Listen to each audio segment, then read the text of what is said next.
नमस्कार दोस्तों, एक बार फिर से आप सभी का स्टडी 91 परिवार में बहुत बहुत स्वागत है। और जितने बच्चे जुड़ चुके हैं सभी को एक बार सुप्रभात, जय हिंद और वंदे मातरम। तो चलिए आप लोग तैयार हो जाइए और शुरुआत करते हैं आज के सेशन की रोज़ की तरह और देखते हैं कि हमारे सामने कैसे कैसे क्वेश्चंस आते हैं। और आप लोगों को पता होगा कि एक क्लास मैंने आपको जो है ब्लड रिलेशन की प्रोवाइड कर दी है और दूसरी क्लास में आप सबके सामने लेकर आया हूँ। और जैसा कि मैं आपको बता दूँ कि इस समय जो आप लोगों का जो वैकेंसी है यूपीपी का, उसका जैसे मैंने चर्चा किया था कि थोड़ा सा भी समय और लग सकता है। लेकिन ये है कि आपको अपनी तैयारी को जो है बेहतर तरीके जैसे आप लोग लगे रहिएगा, क्योंकि जब वैकेंसी आनी है और आपको पेपर देना है और उसका जब इंतजार कर रहे हैं तो क्यों ना हम अपना काम करते चलें, ये सब आपको सोचना है। तो मैं ये नहीं कहता कि बहुत ज़्यादा आपको काम करना है, लेकिन फिर भी गिरी हालत में 24 आवर में आपको 5 से 6 घंटे अपनी किताबों के लिए निकालना होगा। और अगर जो लड़का इतना निकाल पाएगा ईमानदारी से, उसका जो है सिलेक्शन इस बार हो जाएगा। ठीक है, ये आपको ध्यान देना है। कंपटीशन कम नहीं रहेगा, कंपटीशन बढ़ता चला जा रहा है। कारण है कंपटीशन बढ़ने का कि वैकेंसी टाइम से ना आना, कम वैकेंसियों का आना, और लड़के जो हैं जो ऑलरेडी जो है शहरों में रहकर तैयारी कर रहे हैं, अपना समय दे रहे हैं, तो वो इतना अपने आप को बेहतर कर चुके होते हैं कि मेरिट अपने आप जो है टफ चली जाती है।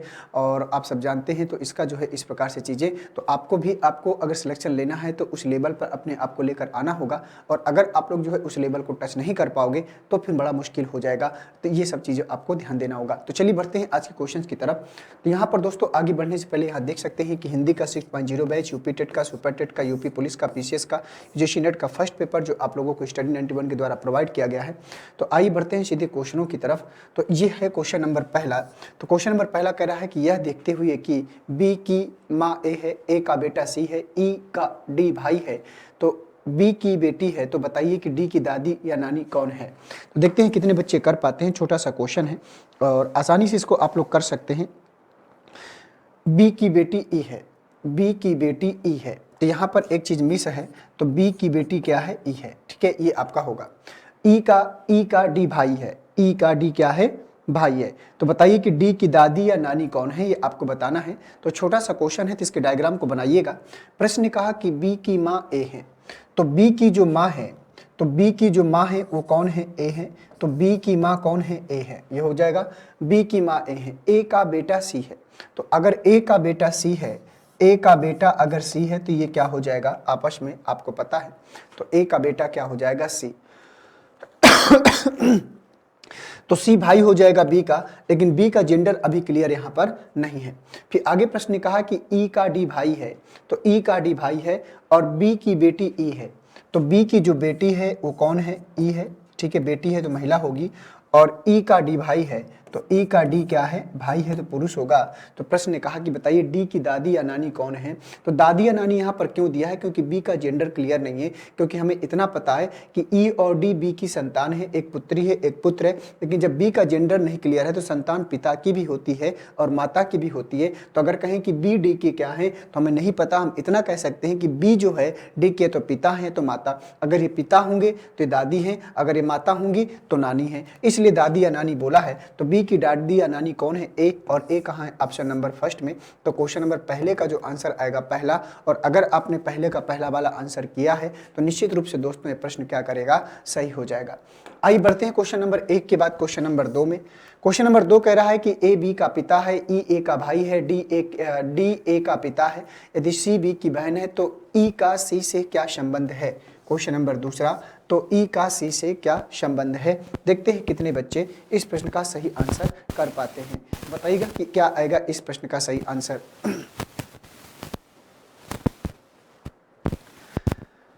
बोलिए, जल्दी से बोलिए। क्वेश्चन नंबर दूसरे का प्रश्न कह रहा है कि ए बी का पिता है। तो दोस्तों अगर ए बी का पिता है तो पुरुष होगा। इस प्रकार से आप लोग जो है बनाते चलिएगा। और ऐसे प्रश्नों में जेंडर का स्पेशली आपको ध्यान देना होगा। ए बी का पिता है, ई ए का भाई है, तो ई जो है भाई है किसका, ए का। तो ये प्रश्न बोला है कि ई ए का भाई है, डी ए का पिता है, तो डी किसका पिता है, ए का। तो डी अगर ए का पिता है तो ई का भी पिता होगा। क्यों, क्योंकि ए और ई दोनों आपस में क्या है, भाई हैं। देख पा रहे हैं, यदि सी बी की बहन है तो सी बहन है किसकी, बी की, ये हो जाएगा। लेकिन बी का जेंडर यहाँ क्लियर नहीं है, तो ई का सी से क्या संबंध है, तो ई सी के क्या होंगे, चाचा, क्योंकि सी के पिता है ए और पिता का भाई है ई और पिता के भाई होता है चाचा, तो ई सी का होगा चाचा। और चाचा कहाँ जाएगा, ऑप्शन नंबर तीसरे में। तो दूसरे का जो आंसर आएगा तीसरा, और जिन बच्चों ने दूसरे का तीसरा वाला आंसर किया है निश्चित रूप से उन बच्चों का यह प्रश्न क्या करेगा, सही हो जाएगा। तो उम्मीद करता हूं दोस्तों कि इस प्रकार के प्रश्न आप लोगों को परफेक्शन बढ़िया निकल कर आ गया होगा और एक एक करके आप लोग जो है अपनी तैयारी को बेहतर करते चलना। हर क्वेश्चन का जवाब आपको देना है, ये ध्यान देना है। क्वेश्चन नंबर तीसरे में आइएगा और बताइएगा कि क्वेश्चन नंबर तीसरे का सही आंसर आप सब लोगों के अकॉर्डिंग क्या हो जाएगा। प्रश्न कहा है कि रूप ओमवीर का भाई है, मीना रूप की बहन है, राम हेमू का भाई है, हेमू ओमवीर की पुत्री है, श्याम मीना के पिता हैं, तो हेमू का श्याम से क्या रिश्ता है, ये आपको बताना है। तो क्वेश्चन नंबर तीसरा यहाँ पर दोस्तों है, तो बताना है आपको हेमू का श्याम से क्या रिश्ता है।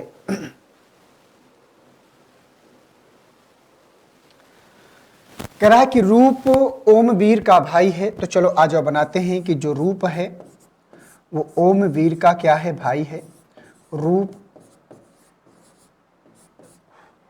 ओमवीर का भाई है, मीना रूप की बहन है, तो जो मीना है वो रूप की क्या है, बहन है, ये हो जाएगा।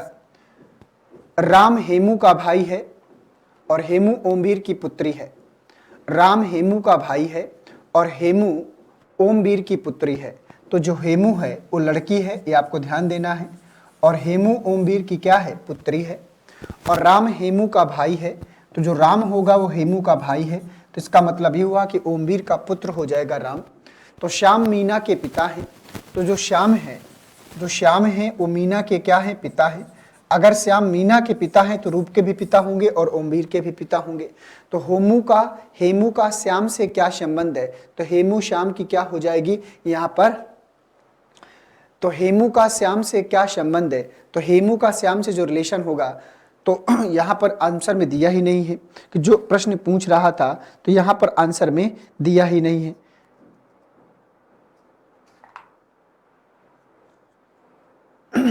तो यहाँ पर प्रश्न उल्टा पूछ लिया, श्याम हेमू का श्याम से संबंध पूछा है, तो हेमू श्याम के जो है पोती है, हेमू श्याम की पोती है, लेकिन श्याम हेमू के क्या है, दादा। तो यहाँ पर उल्टा प्रश्न पूछ लिया है, तो हेमू का श्याम से क्या संबंध है, तो कुल मिला के आपको ये बताना है कि श्याम हेमू के कौन है, तो श्याम हेमू के दादा हैं। तो तीसरे का जो आंसर होगा चौथा।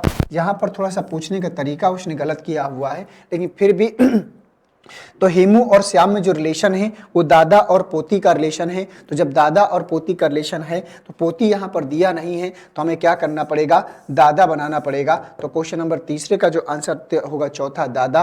और अगर आपने थोड़ा सा भी इसमें दिमाग लगाया होगा ऑप्शन के अकॉर्डिंग, तो आप भी यहाँ पर पिता में नहीं जाएंगे, नाना में नहीं जाएंगे, मामा में नहीं जाएंगे, बस एक ही ऑप्शन बचता है हमारे पास, दादा का। ठीक है, आइए बढ़ते हैं क्वेश्चन नंबर 3 के बाद क्वेश्चन नंबर 4 में। क्वेश्चन नंबर 4 देखिए यहाँ पर क्या बोल रहा है कि वृद्ध आदमी का लड़का मेरे लड़के का चाचा है, तो वृद्ध आदमी मेरा क्या लगता है। चलिए बहुत बढ़िया, तो बताइएगा कि इस प्रश्न का सही आंसर क्या होगा। देखते हैं कितने बच्चे क्वेश्चन नंबर 4 का आंसर दे पाते हैं। छोटा सा क्वेश्चन है, कह रहा है कि वृद्ध आदमी का लड़का मेरे लड़के का चाचा है। ठीक है, वृद्ध आदमी का लड़का मेरे लड़के का चाचा है। तो मान लीजिए ध्यान से, वृद्ध आदमी का लड़का मेरे लड़के का चाचा है, तो बताइएगा कि इस प्रश्न का सही आंसर क्या होगा।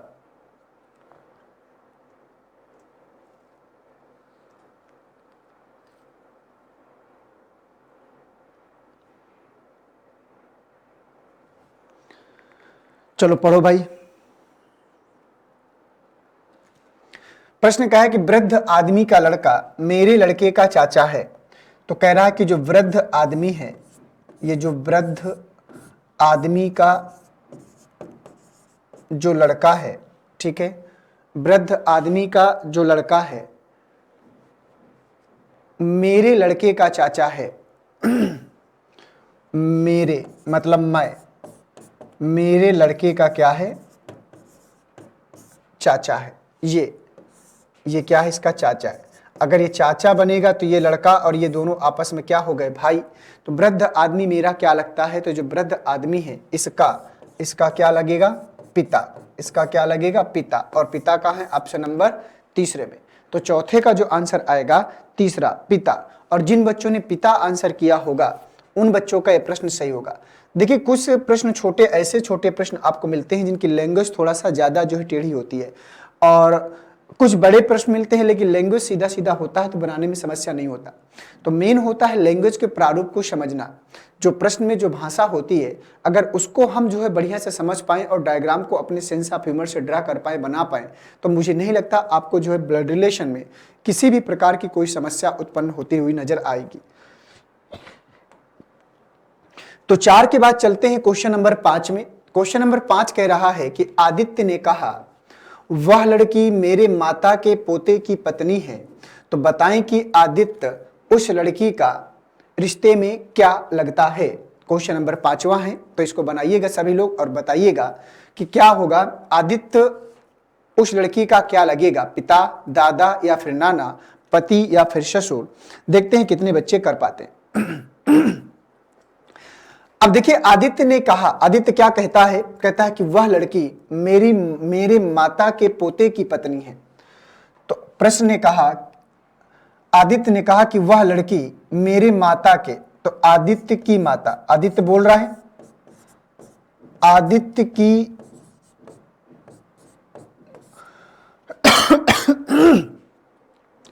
आदित्य की माता की पोती। तो माता का पोता, पोता कौन होता है, पुत्र का पुत्र। तो मान लीजिए इसका जो पुत्र होगा आदित्य का, वही उनकी माता का पोता होगा। मेरी माता के पोते की पत्नी है कौन, वो लड़की मेरे माता की पोते की पत्नी, अर्थात आदित्य के पुत्र की पत्नी, तो बहू हो जाएगी लड़की आदित्य की। तो बताएं कि आदित्य उस लड़की से कैसे संबंधित है, क्या लगता है। तो आदित्य इस लड़की का होगा ससुर, और ससुर कहाँ है, ऑप्शन नंबर 4 में। तो 5वें का जो आंसर आएगा वो चौथे वाले में जाएगा। किसमें जाएगा, चौथे वाले में। और अगर आपने 5वें का चौथा वाला किया है तो आपका प्रश्न हूबहू कंप्लीट होगा। तो आगे बढ़ने से पहले यहां देख सकते हैं कि अपनी हिंदी वीडियो की पेट की कॉम्बो बुक, पेट की बुक, आर और लेखपाल की बुक फ्री डिलीवरी के साथ में यहाँ पर चीजें दी हुई है। और अगर आपको इन बुक के बारे में ज्यादा इंफॉर्मेशन चाहिए तो इस नंबर पे आप कॉल कर सकते हैं। तो आइए बढ़ते हैं क्वेश्चन नंबर 6 में। क्वेश्चन नंबर 6 का आंसर बताइएगा, क्या आएगा इस प्रश्न का सही आंसर।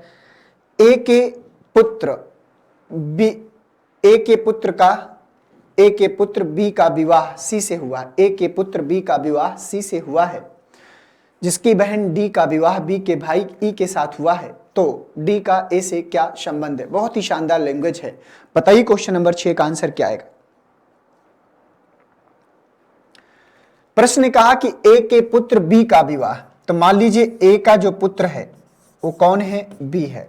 आप लोग बनाना शुरू करिएगा। ए के पुत्र बी का विवाह सी से हुआ है, तो इसका मतलब बी की पत्नी हो जाएगी सी और ए की बहू हो जाएगी सी। ए के पुत्र बी का विवाह सी से हुआ है, जिसकी बहन डी का विवाह बी के भाई ई के साथ हुआ। ठीक है, ये आपको ध्यान देना। अब प्रश्न ने कहा ए के पुत्र बी का विवाह सी से हुआ है, जिसकी बहन डी। ठीक है, उसने कहा कि जिसकी बहन डी, तो मान लो सी की जो बहन है, सी की जो बहन डी है, ध्यान से देखिएगा, सी की जो बहन डी है बी के भाई ई के साथ हुआ है।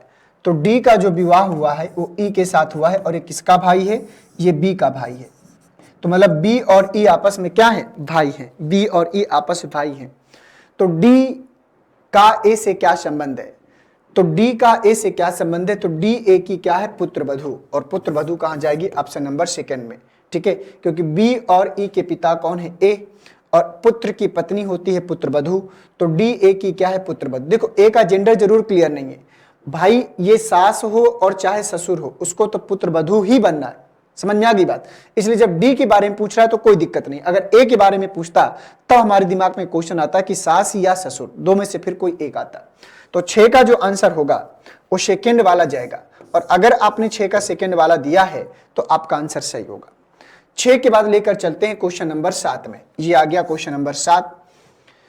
एक महिला को इंगित करते हुए एक पुरुष कहता है कि उसकी माता की मेरे पिता की माता है, उसकी माता की माता, ऐसे होना चाहिए था।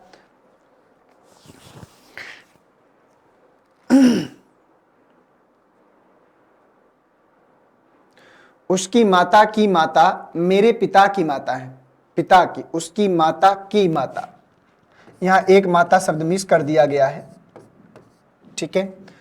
उसने कहा कि उसकी माता की माता मेरे पिता की माता है, तो उस पुरुष का महिला से क्या संबंध है। अब क्वेश्चन सही हुआ, अब आपको आंसर करके दिखाना है। एक महिला की ओर इंगित करते हुए एक पुरुष कहता है कि उसकी माता की माता, ठीक है, पुरुष कहता है कि उसकी माता की माता, अर्थात इस महिला की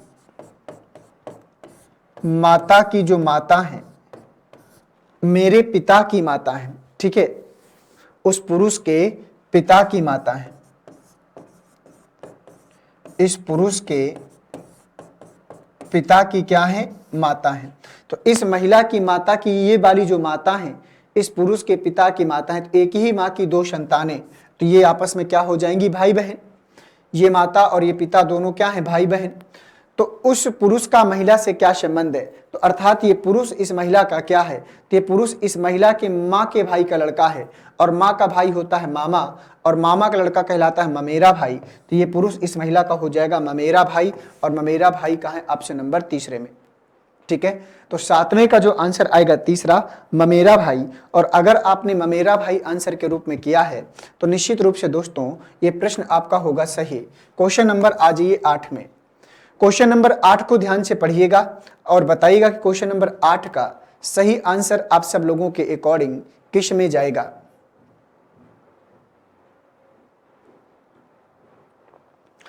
क्वेश्चन नंबर 8 बोल रहा है कि यदि P गुणे Q का तात्पर्य है P Q का भाई है, P डिवाइड Q का तात्पर्य है कि P Q का पुत्र है, तथा P माइनस Q का तात्पर्य है कि P Q की बहन है, तो निम्नलिखित में से कौन सा संबंध यह व्यक्त करता है कि Q P का मामा है, Q P का मामा है। यह है क्वेश्चन नंबर 8।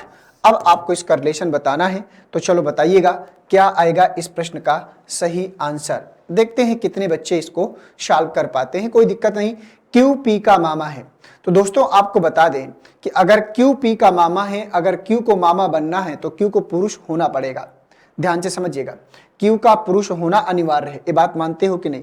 और जिस भी ऑप्शन में क्यू पुरुष नहीं है वो ऑप्शन हमारा सही नहीं होगा। मैं आपको ये बता रहा हूं कि सारे ऑप्शनों में से आपको कैसे समय बचाना है, क्योंकि एक एक करके चेक करोगे तो आपको समय ज्यादा लगेगा। अब यहां पर आर डिवाइड क्यू, तो पी डिवाइड क्यू का मतलब है पी क्यू का पुत्र है, तो यहां पर जब P Q का पुत्र है तो R पुत्र है Q का, तो यहां से Q का जेंडर नहीं क्लियर होता, यहां से Q का जेंडर क्लियर नहीं होता, यहां से Q का जेंडर क्लियर नहीं होता। अब देखो यहां से देख लेते हैं माइनस का मतलब क्या है। अब माइनस का मतलब आप ध्यान से देखिएगा, P माइनस Q का तात्पर्य है कि P Q की बहन है, तो P Q की बहन है तो R बहन है Q की, तो यहां भी जेंडर नहीं क्लियर होगा, डिवाइड में तो जेंडर क्लियर हो ही नहीं रहा। अब इसका मतलब हुआ कि ऑप्शन नंबर चौथा आप चेक कर लीजिए, आपको आंसर मिलेगा, ठीक है।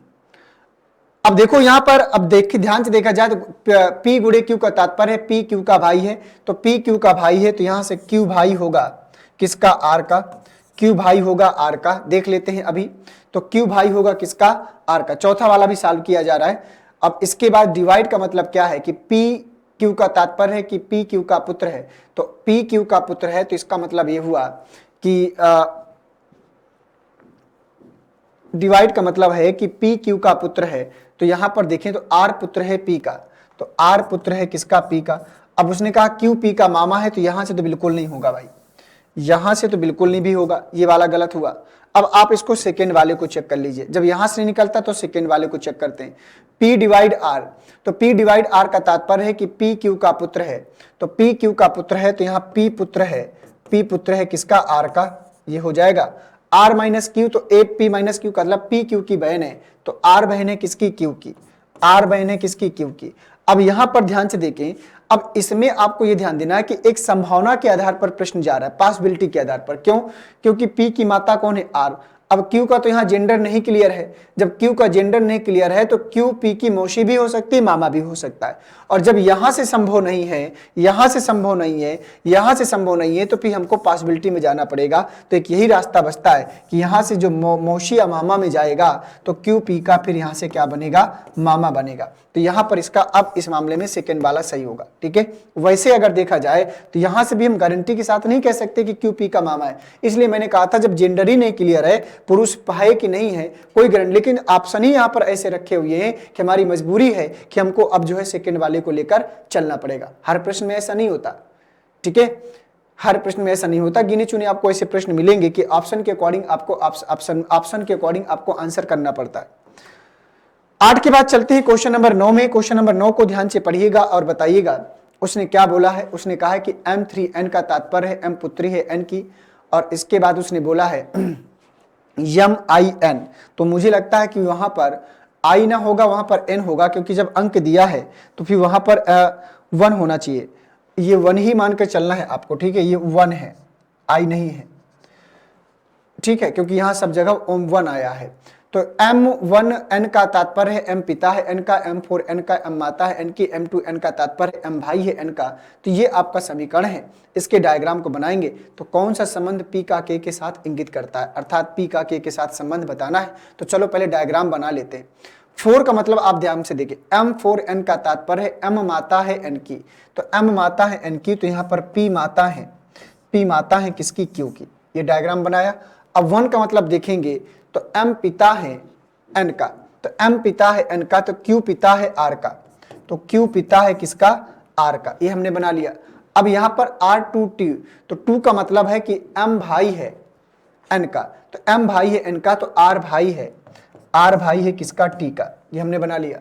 अब 3 का मतलब ध्यान से देखते हैं, तो 3 का मतलब कहाँ ये है, M3N का तात्पर्य है कि M पुत्री है N की, तो M पुत्री है N की, तो T पुत्री है किसकी, K की, तो T पुत्री है किसकी, K की। तो T तो यहाँ पर Q की भी पुत्री है, तो इसका मतलब है T पुत्री है K की, तो महिला होगी। ये दोनों आपस में दंपति हो जाएंगे, तो T Q की भी पुत्री हो जाएगी और K की भी पुत्री हो जाएगी, क्योंकि R के पिता Q थे और T के पिता Q हैं, तो इसकी भी पुत्री और इसकी भी पुत्री। तो कौन सा संबंध P का K के साथ दर्शाता है, तो P जो है K की क्या है आपको बताना है। तो P जो है उसके पति की माँ, और पति की माँ होती है सास। तो 9 का जो आंसर होगा वो सेकेंड वाले में जाएगा, सास आंसर आएगा। और जिन बच्चों ने 9 का सेकेंड वाला सास आंसर दिया होगा, भाई देखो P क्या है K की, तो भाई जो है P K के पति की माँ है, और पति की माँ होती है सासू माँ, तो K का जो P जो हो जाएंगी K की सास। और अगर पूछता कि K P की क्या है, तो पुत्रवधू हो जाता, मतलब बहू। तो क्वेश्चन नंबर 9 का जो आंसर होगा वो सेकेंड वाले में जाएगा। और अगर आपने 9 का सेकेंड वाला किया है तो निश्चित रूप से दोस्तों प्रश्न सही होगा।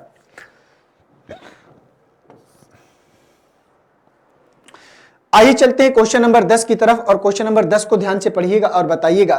करा कि रीता की ओर इशारा करते हुए निखिल ने कहा, मैं उनकी माता के पुत्र का इकलौता पुत्र हूं।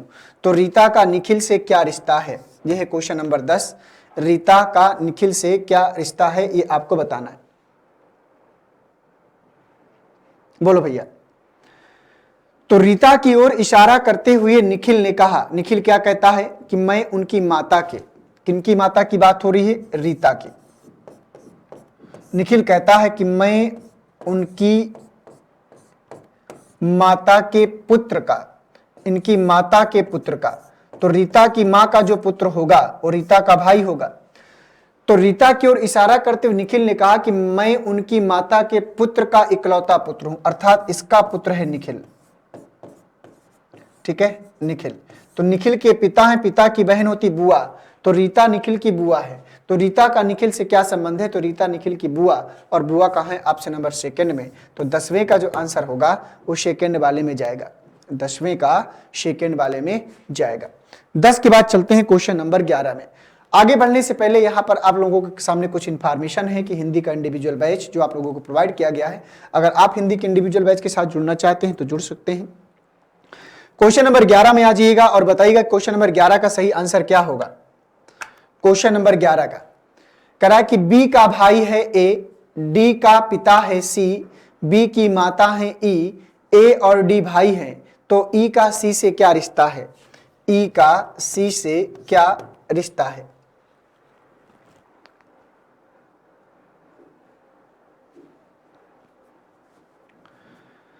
बी का भाई है ए, तो प्रश्न ने कहा कि बी का भाई है ए, डी का पिता है सी, बी की माता है ई, बी की माता है ई, ठीक है।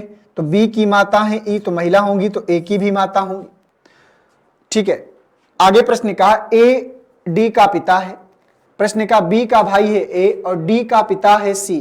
अभी डी तो यहां पर है नहीं, डी का पिता है सी, ए और डी भाई हैं, तो ए और डी क्या है, भाई है, ठीक है। बी की माता है ई, डी का पिता है सी, डी का पिता है सी, तो डी का पिता है सी, तो माता कौन है इन तीनों की, ई है, और पिता कौन है सी, तो पति पत्नी हो जाएंगे।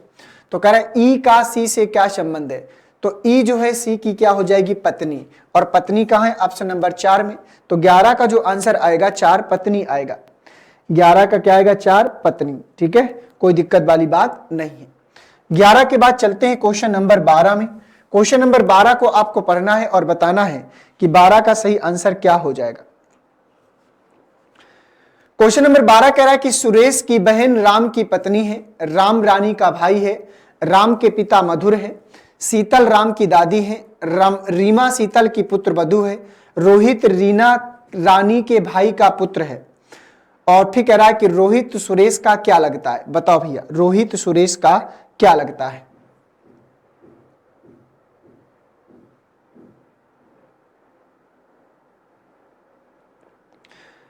तो चलो आ जाओ। प्रश्न ने कहा कि सुरेश की बहन राम की पत्नी है, सुरेश की जो बहन है, ध्यान से देखिएगा,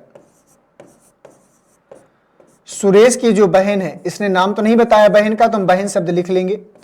सुरेश की बहन राम की पत्नी है, ये किसकी पत्नी है, राम की पत्नी है, राम रानी का भाई है, तो राम जो है वो किसका भाई है, रानी का भाई है।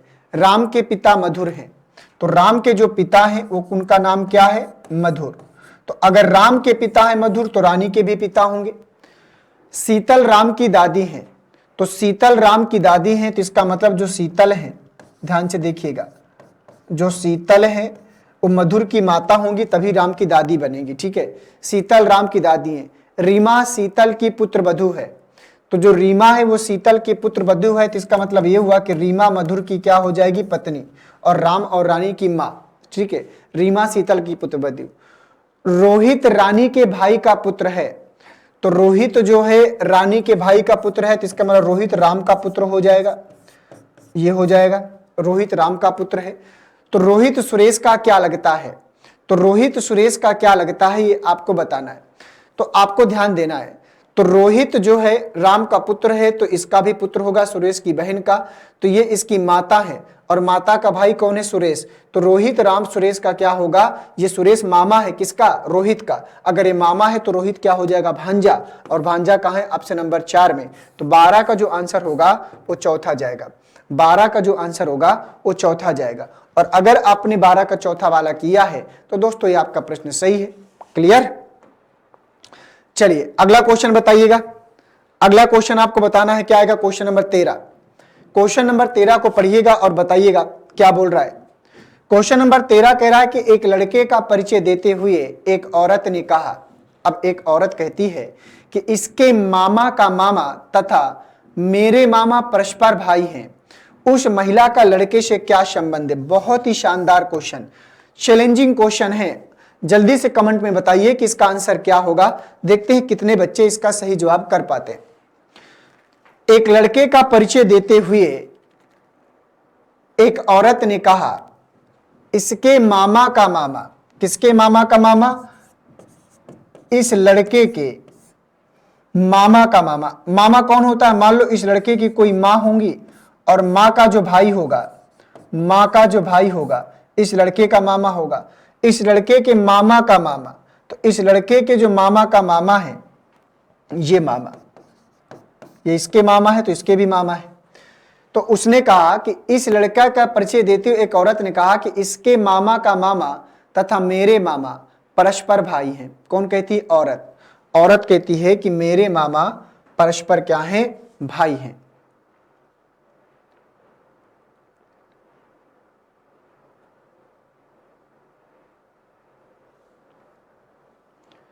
बोलो भाई।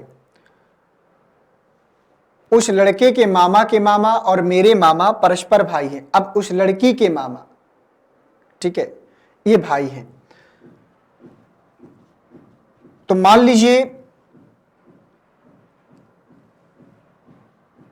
उस लड़की के जो मामा हैं उनके क्या हैं, भाई हैं, तो ठीक है। तो मान लीजिए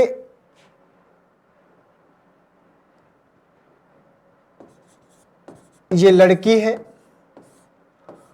और ये लड़की की मां है और ये मां का भाई होगा मामा, तो ये बना मामा, ठीक है। ये दोनों क्या है, परस्पर भाई है। उसने कहा कि एक लड़के का परिचय देते औरत ने कहा और कहा कि इसके मामा का मामा तथा मेरे मामा परस्पर भाई हैं। तो मान लीजिए इसका कोई भाई होगा, इस लड़की का कोई भाई होगा और ये इसका क्या होगा, मामा होगा, ठीक है। मतलब ये और ये और ये तीनों भाई बहन है। तो कह रहा है कि उस महिला का लड़के से क्या संबंध है। तो उस महिला का, ये जो महिला है इस लड़के की क्या होगी आपको बताना है। तो बताइएगा कि जो लड़की है, ये जो महिला है इस लड़के की क्या लगेगी, ये आपको बताना है। तो बताइएगा कि इसका आंसर क्या होगा। उस महिला का लड़के से क्या संबंध है, उस महिला का लड़के से क्या संबंध है, बताओ भैया। तो ये महिला की अगर बात करें तो दोस्तों अगर ध्यान से देखा जाए तो ये जो लड़की है ये इसके मामा है। तो यहां से लड़की अगर ध्यान से देखा जाए तो लड़की यहां से मौसी भी हो सकती है और मौसी भी हो सकती है और माँ भी, क्योंकि यही लड़की ये माँ हो सकती है। तो माँ या मौसी आंसर में आएगा। तो मौसी आंसर में दिया नहीं तो माँ आंसर में सही हो जाएगा, है ना, क्योंकि माँ और मौसी की दो डायग्राम यहाँ संभव थे। तो माँ ऑप्शन में दिया, मौसी ऑप्शन में दिया नहीं तो माँ सही होगा। आइए बढ़ते हैं आगे। तो आगे बढ़ने से पहले दोस्तों यहाँ देख सकते हैं कि नितिन सर के द्वारा जो हैंड रिटन बुक्स आप लोगों को प्रोवाइड किए गए हैं उसमें कुछ डिटेल और इंफॉर्मेशन थी। यहाँ पर इतिहास के तीनों पार्ट हैं, साइंस के तीनों पार्ट हैं और इसके बाद फिजिक्स, केमिस्ट्री और बायोलॉजी, और इसके बाद यहाँ पर इंडियन ज्योग्राफी, भारतीय राज्य व्यवस्था और सामान्य हिंदी का भी पार्ट यहाँ पर अवेलेबल कराया गया है। तो दोस्तों ये जो श्रृंखला थी आज की हमारी यहीं समाप्त होती है और इसको हमने बढ़िया से शानदार तरीके से सॉल्व करने का प्रयास किया है। तो बहुत बहुत धन्यवाद आप सभी को। मिलते हैं आप सभी से दोपहर की क्लास में और वहाँ पर मैं आज की क्लास में आप लोगों से रूबरू हूँगा। तो 12 बजे वाली क्लास में आना मत भूलिएगा और वहाँ पर प्रैक्टिस करेंगे और थोड़ा सा आप लोगों से कन्वर्सेशन करते हुए आगे बढ़ेंगे। थैंक यू सभी को। नमस्कार, जय हिंद, वंदे मातरम।